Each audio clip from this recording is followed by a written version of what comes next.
All right, friends. Well, it's Curtis Robinson. I'm here with my good buddy, Matt Matone, who is a business owner and entrepreneur. We're going to get started, get right into this thing. So, Matt, hey, man, tell me a little bit about yourself. And remember that people on YouTube are going to want to know kind of short background. Sure. Yeah. Prior to starting my own company, I spent about 20 years in commercial banking with one of the biggest banks in the world, located here in Charlotte. Um, One day, my career ended quite unexpectedly, which is not an uncommon experience in corporate America. They called it a retirement. Um, yeah, but I was 44, so what it really was is I got fired. They just and it happens, man. I was a pretty senior executive there, and one Friday afternoon, my career ended.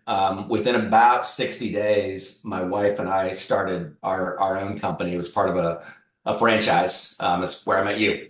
Um, After about 5 years with that franchise group, our contract was up, and we were able to negotiate our freedom, and took that same business. It's a mental health counseling practice, and operated independently under our own name, which is Matone Counseling and Testing. So we started 9 years ago. 4 years ago, we went independent. So now it's been 9 years. We've got four offices, two in Charlotte, two in Asheville, North Carolina, about 60 clinicians. My wife and I still work together. And I guess that leads us up to today. I love it. I love it. Matt, just before we really go into some of the other fun and more enjoyable discussions, I'm just curious, how'd you do at the 6 month mark versus the 1 year mark and so forth when you first opened your own business? Yeah, I'd say the first 6 months, I mean, wow, it was just getting our wits about us. So we were in a part of a franchise network. So it was a lot of, us asking other people who had been doing it for a while what we should do next. By a year, so the first 6 months, we're just trying to open our doors, and build some really basic processes, accounting processes, meeting routines, and hiring. All we were doing was hiring, although that's never ended, actually. We're hiring just as much now as we were that Right. first. But at a year, we were probably close to break even week to week. We certainly weren't paying ourselves yet, but we had some momentum. We saw a light at the end of the tunnel. We realized we had indeed made a good decision. I don't know that I would have said that at 6 months. I think we were still questioning things. Sure. But, by a year, we had real momentum. I think we're a long way from where we are today, but we had real momentum and felt like, yeah, we've done the right thing. We saw some of our peer groups growing quickly, and we really, felt like we made the right decision. And in fact, at that point, I'd made the decision that I was not going back to banking. At 6 months, I was still interviewing for jobs so that I could maybe do this part time and get back to corporate America and benefits. But in a year, we knew that we'd made the right decision. There was no turning back. And frankly, I think at that point, I might have been able to look you in the eye and say, I'm not working for anybody ever again. I love it. I love it. Matt, that leads us into something really fun that I wanted to ask you. I see you on, you're my good friend, but I see you on Facebook a lot and you show a lot of cool pictures and videos of places you've gone and seen. Tell us the top three things. One of those things I wanted to be, what do you try to do either annually or semi-annually? You try to do something for yourself. And then the other two things, you just have time now or you've got money now. What are those things that you like to do? Good. So the biggest personal thing is I want to finish hiking the Appalachian Trail. So 2,300 miles from Georgia to Maine. I'm about halfway through. I'm not one of those guys that's going to try to do it all in 1 year. I don't have 4 months. I don't want to leave my wife for 4 months. Right. I like my wife and cat. I want to see them. Yeah. Um, but I'll go out there on the Appalachian Trail from anywhere from 4 days to 10 days at a time, and I try to do it 3 or 4 times a year. So I'm just biting off 50, 60, 80 miles at a time. And there's just nothing I love more. It feeds everything. Physical endurance, I love. The planning and logistics, I love. And solitude is not my enemy. I enjoy being alone in the woods. So it's just Love me, my that. backpack, and my tent. So that's Yeah. probably one from a personal perspective. The other two things that just leap out is the opportunity to do more charity work. Okay. So I've been involved with several local charities that I just didn't have time, and we can support them with nice checks now, which we kind of did for a while, but also some time. And then the third thing is just traveling with my wife. So, we're our goal is to take a vacation every quarter, and I Okay. mean a real vacation of at least 5 days that involves an airplane or a long drive or something. We haven't quite got there yet, but we're going to Mexico in 14 days. Um, and I plan on doing that, a few times next year. So it's just, we're at that age, mid 50s. The business is pretty mature. I've got a CEO that's taken over the big responsibilities for me. And now we have some time to enjoy ourselves. Dude, Matt, I love that. So you and I are of the same mind in that we're systems guys. We build systems, and once the systems are in place, we've front loaded most of our work, and Yeah. we have the right billing agents, the right scheduling agents. We've got the right practice manager or the right CEO or CFO. We've got our own attorney. We've got our own CPA. And for the most part, we're there if something bizarre happens or we want to build a new practice. What else really is there for us to do if we're good at systems at this point? Yeah, I mean, what you just described, my goal for the last, I'd say, 3 years, maybe 2 years, has been my own irrelevancy. I want to be irrelevant to this business, and I'm getting close. And that's been one of my biggest struggles over the years is just intense control issues. Every time I let go of a major function, I'm like, man, I should have done that 2 years ago. Um, so, I mean, everything you just listed, the only thing that I do now that I'll probably never let go of is I enjoy doing the books. It's my commercial banking background. I just see absolutely no reason to pay somebody to do something that I literally enjoy. And a lot Sure. of business think it's kind of weird that I like doing the books, but it's kind of I consider it a superpower. So a superpower is something that has a great impact on your business that is effortless to you. And that's mine. For other people, it could be maybe the website. I know people who are just great at that. I got to pay somebody to do that. Yeah, me too. Uh, but it's funny because 9 years in, today I'm going to sign a contract for a payroll company. I've been doing our own payroll all these years. It's ridiculous. It's my so the most impactful thing you can do, and the thing that I've sort of failed at over the years is handing over those key functions earlier. I mean, at the beginning you got to do it all. But 9 years in, there's no reason for me to be doing payroll, and that literally ends today. I'm going to be signing a contract with somebody. Um, Gosh, I forgot the original question, but to answer your question, all of that stuff you listed must be outsourced. Yeah. I only want to be talking to the CEO about big stuff like, we're thinking about opening an office in another town near Charlotte, and yeah, I want to be in on that decision. But I don't want to be like I haven't hired a therapist in a couple of years. I don't need to be at that granular level. So it's just big strategic stuff. Do you want me to help close a deal with a new referral source? Absolutely, bring me in.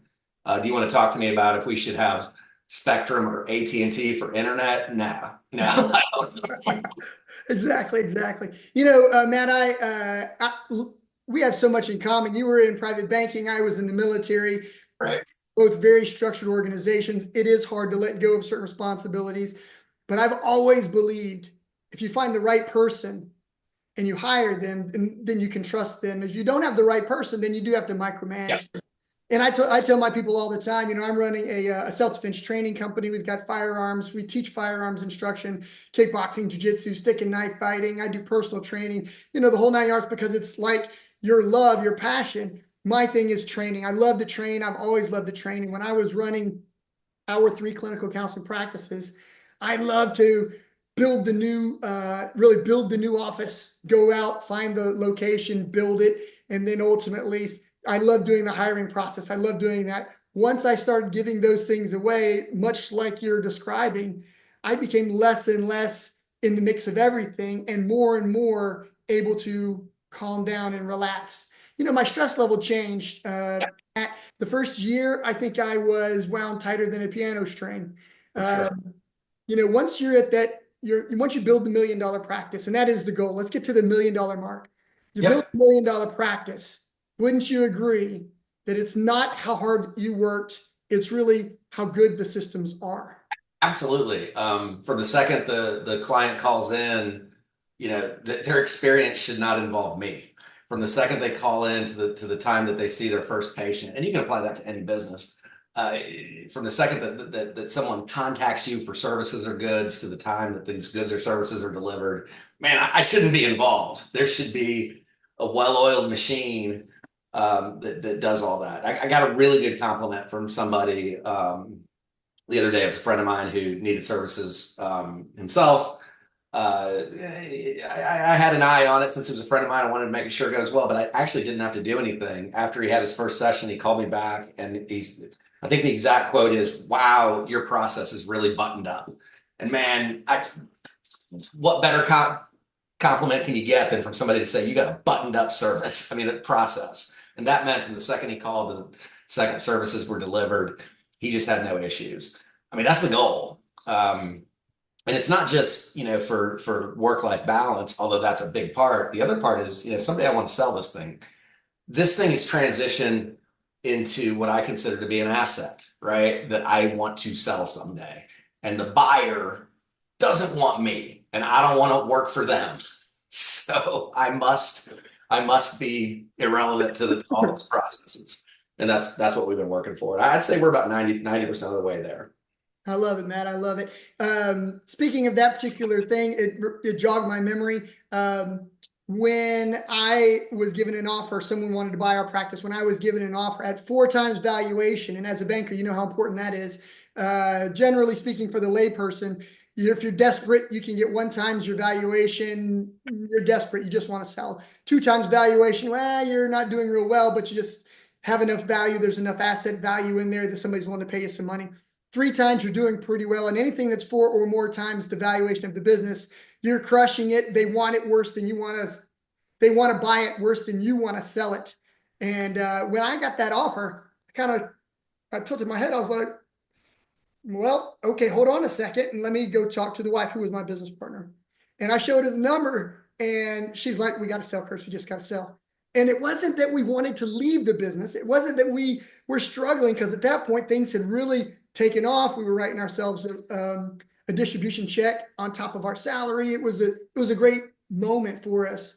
But I was afraid that the business would fail if I wasn't there. Yeah. So I offered my services. I said, in many contracts, they're going to want upper management to stay for a few months. Do you want me to stay? And they said, no, actually, that's against our model. We've got our own management. We're going to replace you and your wife immediately. The only people we want to keep are schedulers, billers, therapists, your docs, and your nurses. And when I heard that, I was like, crap, man, I guess I'm kind of out of a job. Yeah. And it was really within about 60 days we had the contract, and it was done. I sold the business, and that was just the business. I still owned the buildings. You know what I'm saying? The buildings that I had invested in. Yep. So then I was going to rent those buildings back to the investor, the person that wanted to buy my business. They decided they didn't really want to do that. So now I've got a building. I sold the building. I made money on the building. I sold the business. I made money on the business. So the beauty of this, Matt, is that my CPA told me, Curtis, when you're building a business and times are hard, when money is tight, you're going to be afraid you can't invest the way you wanted to invest, like for retirement. She said, your investment is your business. And I thought about that, and I said, well, that's interesting, because I've dumped a crap ton of money into this business, to start up. And she said, if you hold the business long enough for it to grow, it will by far generate more money for you in the after the building phase, in the growth phase, and when you sell, than you ever could have put into a 401k or an IRA. Oh, sure. And when I heard that from my CPA, it suddenly dawned on me that, Matt, business owners aren't just guys that can't work for someone else. Again, I served in the military 24 years. Yeah. I'm good at working for somebody else.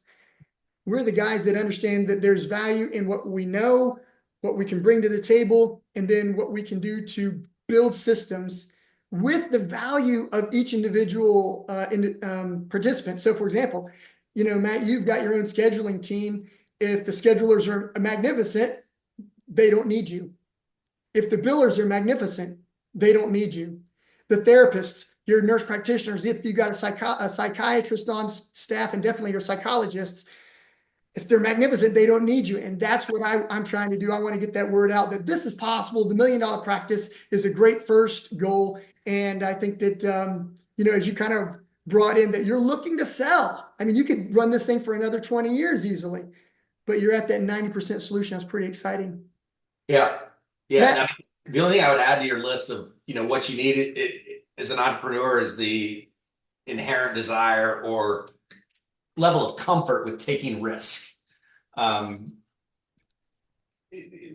If you're too risk averse, you're going to miss out on some opportunities. And I think most entrepreneurs have just a higher natural tolerance level for risk.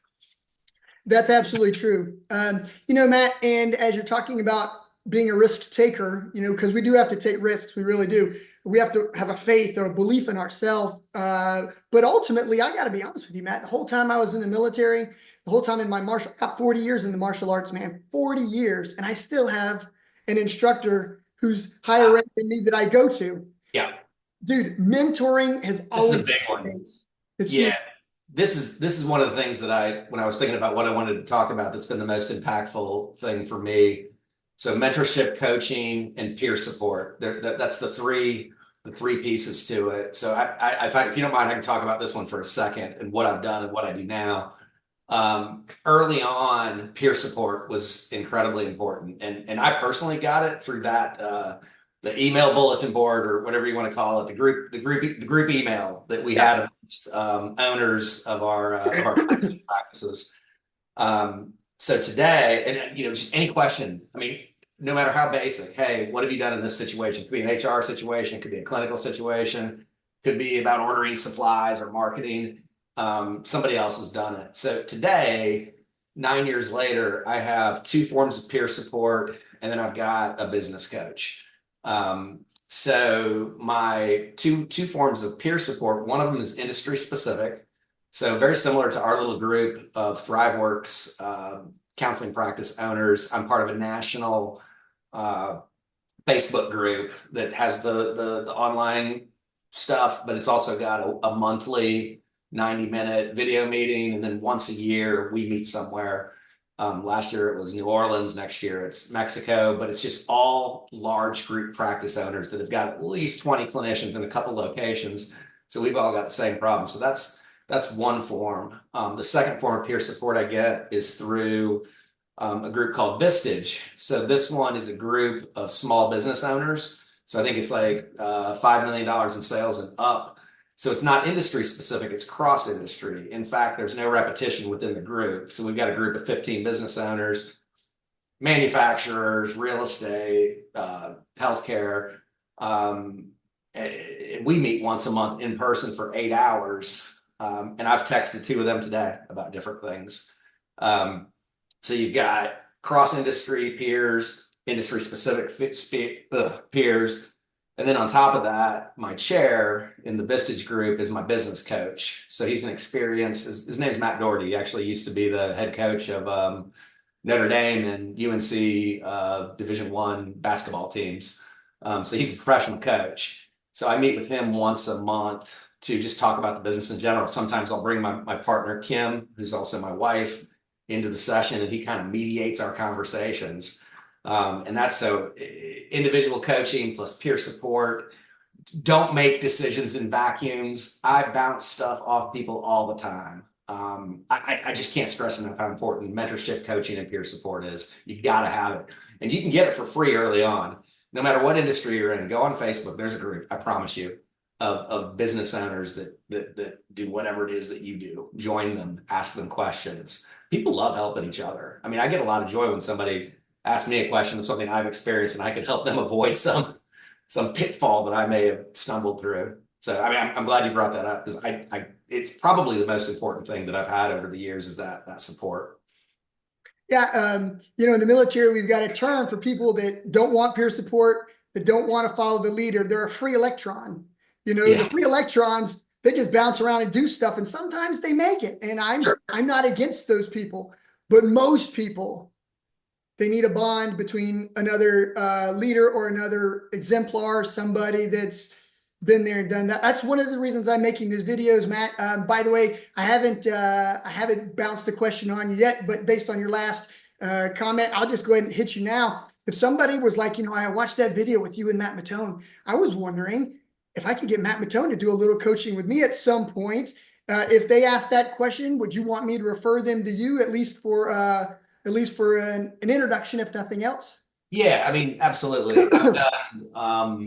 I've done a fair amount of mentorship consulting and coaching over the years. It's not something that I aggressively advertise, but I mean, I'm doing a little bit of that for someone right now. So sure. I mean, I love talking to business owners, whether it's mental health or otherwise. In fact, it doesn't matter what business we all have. I mean, most of the challenges that we face early on are very similar because it's about, well, yeah, to answer your question, yes, sure.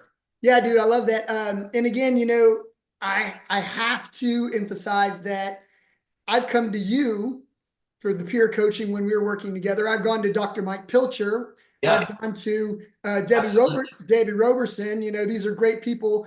I don't want to toot my own horn. Debbie Roberson still to this day calls me her mentor. I don't know why. I just did what you do, which is Yeah, share the information. And of course, Aaron Esfahani, another good dude. And I've actually done one other interview with Aaron. And Aaron, man, Aaron's so on fire. Not only still doing some practice work, but he's also opened a new business. So he's set up systems in different businesses. So that's been pretty cool. Matt, we got a few minutes left, brother. sure. What are any tips that you would say? Now, you already said, doing that peer and coach, professional coaching, peer coaching, and building those interpersonal mentorship programs. That's huge. I would say that's definitely got to be number one. What's probably number two, or maybe number three tip that you would give someone that wants to open up $1 million practice, for example? Yeah, I mean, getting started at the beginning, it's really two things, and they're unrelated. But one is, and I'm looking back to when we left the franchise network and went independent, because it really was kind of a start over point. We invested the appropriate level in our website and our brand development. So this is an area where people tend to get cheap early on because there's not like an immediate payoff, but it's so important to get good. And I have no skills in this. I have no artistic skills. I don't know how to build a website, and I don't have the time to go watch YouTube videos to teach myself. And I'll tell you, it costs it's not that much really in the scope of things. At the time, it felt like a lot of money. But we spent about $6,500. And what we got for that was a good, rock solid website, very high quality and professional. They built a logo for us. They gave us 3 options, and they talked to us about what we wanted the logo to convey. So they built our logo with our specific colors. They built a brand book for us that we could use as the basis for our marketing. So it was around $6,500. There's a lot of companies out there that do that kind of work. And then for about $1,000 a month, they keep it up to date. So they're adding articles, they're doing the SEO stuff. People search on the Google, for your services, whatever they may be. So do not go cheap on your website. It is so frustrating to me when I'm looking for something. I've been looking to get my 87 Chevy restored recently, and the websites are so bad for these auto body shops. Right. They don't tell if they do all the services I want. Then I've got to call and nobody answers the phone, which leads into number 2. Answer the phone. My God, is it frustrating when people don't answer the phone. So I had phone calls forwarded to my cell phone, and I took those calls literally anytime, day or night, period. And unfortunately, I used my personal cell phone, so that number's still out there, and I still get some random calls, but not that many. So invest in whatever necessary to answer the phone, because if somebody goes on Google and searches for whatever it is that you do, they're going to do business for the first one that actually talks to them. And that's kind of at the heart of what we do today. And the third big thing I'd say is don't be afraid to copy, plagiarize, and steal. And what I mean by that, obviously, I don't mean literally steal intellectual content, but whatever it is that you do, look at the company in your community that's doing it the best. So the things that they do well, man, just do the same thing. And then wherever you think they could do something better, if you do business with them, do it a little bit better. There's a practice here in town. I won't name them because we're way bigger than them now. But when we first got started, they were the biggest practice in town. Man, we stole their marketing practices. They did a lot of direct marketing with schools, so we just started doing that. Some of the stuff they did from an HR perspective with interns, I just copied their intern program, and we have hired so many of our interns as a result. So just look at who's great at it and do it. In my market, you can't be the first to market in Charlotte. Charlotte's a really fat. We've already got 1 million people that live here, 2 million in the metro area. You're not going to be the first to market in Charlotte. I'm going to compete with somebody. So the best thing I can do is figure out who's doing it best and do what they do well in a similar way. You don't have to be original. You just have to be really good. All right. Well, Matt, I got to feed that back to you because I love what you said. First and foremost, if they can't find you when they do a Google search, then no matter how good your practice is, it doesn't matter. In fact, other people have told me that if you want to bury a dead body, bury it on the second page of Google.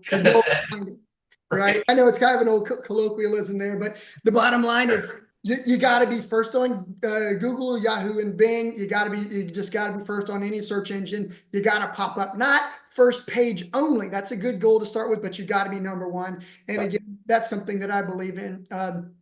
The second thing is if they find you and they're willing to dial that number, my God, please answer the phone.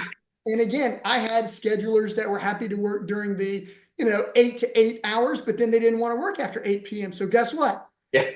I transferred calls to my phone. I was the rollover. Yep. It wasn't a lot of calls after 8 o'clock. And some people watching this video are going to be like, there's no way, I got to have my private time and so forth. I answered 1 or 2 crisis calls a year at 1 or 2 in the morning. And I sat up with the person and I took 10 minutes with him and said, let's get you an appointment. I mean, I really did. And that's what a crisis call should be. It's not, I'm solving your problem. It's, I hear you. Let's set an appointment first thing in the morning and let's get you in. People need that. And whether it's a current client or a new client, you gotta answer the phone. And I would say that if you have queue call back, that's the second best thing. That way they're not holding on the phone for you. They're expecting you to call them back. Right. So that's not too bad, but have someone answer the stinking phone for sure. Yeah, and it's cheap these days. There's some really good vendors out there with high quality phone services that are, for a couple $100 a month. I mean, it's come a long way. You don't have to invest $400,000 in a phone system. That's right. You can get it done for a couple $1,000 a year and have a really high quality phone system. Yeah, I love it. All right. Well, Matt, we're about out of time, but brother, I'm going to tell you what, I've loved being your friend. I've loved talking to you and definitely agree with you that this peer connection is important. Yep. I agree that the systems are critically important. Final comments, anything that you want to add to this little podcast, or even any, hey, don't make this mistake kind of a thought, because we've talked about what you should do. Yeah. Any last minute thoughts? I mean, the only thing I would add, my motto, and you can't see it here, but I'm at my home office, but in my other office, I've got the 3 words written on my whiteboard. If anybody erases them, I'll fire them. That's exactly. It just says make progress today. That's it. So every day, find a way to make a little bit of progress. You don't have to ink the biggest deal you've ever inked every day, but you got to do a little something. So prioritize your efforts, do the most impactful things first, and every day make a little bit of progress and congratulate yourself. You don't have to accomplish everything in a day, and don't beat yourself up if you don't, but celebrate the progress that you did make and just keep trying. All right. Well, friends, for those of you that are watching, if you made it to the end, I want you to type in #finisher. That lets me know you saw the whole video. The second thing is if you liked Matt Matone, man, at least go on there, check out his website, right? And I believe is it Matone Counseling? Yep, MatoneCounseling.com. All right. That's it. Go check him out. Number one, see what he does, see that he's a legit person, and also see the quality that's in his website that really directs. Like he said, if it's out there and you like it, you can emulate it or even steal it to some extent. He is an expert, good friend of mine. Guys, Take care, Matt. Tell Kim I said hi, and I will Yeah. catch you guys later. Thanks, Curtis. All right, brother. Peace. Bye.